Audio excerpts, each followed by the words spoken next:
سورہ القیامہ میں دیکھیے کلا بل تحبون العاجلہ وتذرون الآخرہ،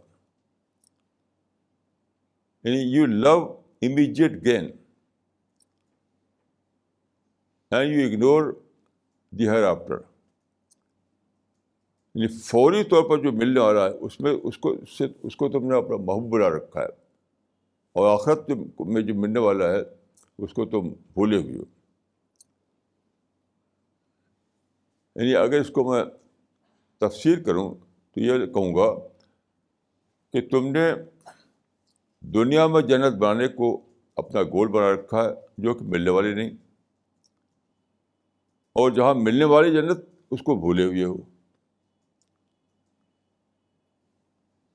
کلا بل تحبون العاجلہ وتذرون الآخرہ، یہ سورہ القیامہ کی آیت ہے. لفظی ترجمہ یہ ہے کہ تم عاجلہ یعنی فوری جو ہے چیز، آج کی جو چیز ہے اس سے محبت کرتے ہو، اور جو آخرت والی بات ہے اس کو بھولے ہوئے ہو. لیکن اس کا مطلب کیا ہے؟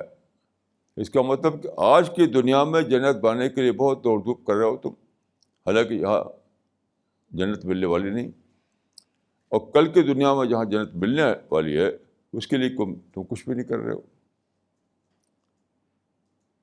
یہ پوری انسان کی کہانی ہے.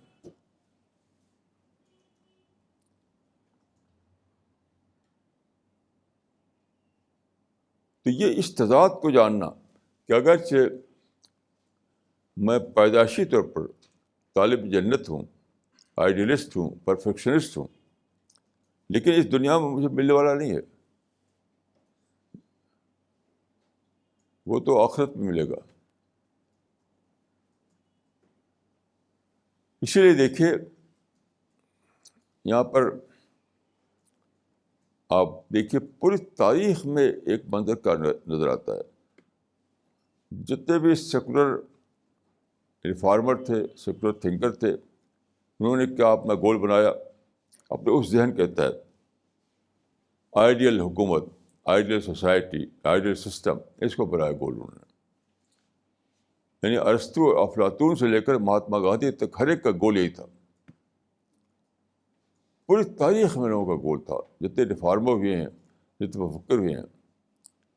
تو وہ جو جنت بسی ہوئی ان کے اندر، تو کوئی تو اپنے ذاتی زندگی میں چاہتا ہے ایک بہت اچھا گھر بنا لے، اور جو ریفارمر ہوتے ہیں، جو لیڈر ہوتے ہیں، وہ پوری سماج کو چاہتے ہیں کہ وہ جنت سماج بنائے.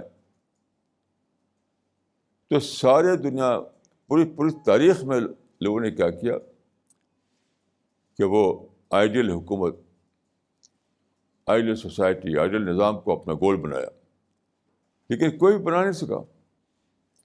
سب فرسٹریشن میں مرے، سب کے سب مایوسی میں مرے. کیوں؟ اس دنیا میں بن نہیں سکتا تھا وہ نظام. یعنی وہ جان نہیں سکے کہ اگرچہ میں سوچ کے اعتبار سے آئیڈیلسٹ ہوں، لیکن میں جس دنیا میں ہوں وہاں آئیڈیل نظام بن نہیں سکتا ہے. اس حقیقت تو نہیں جان سکے وہ.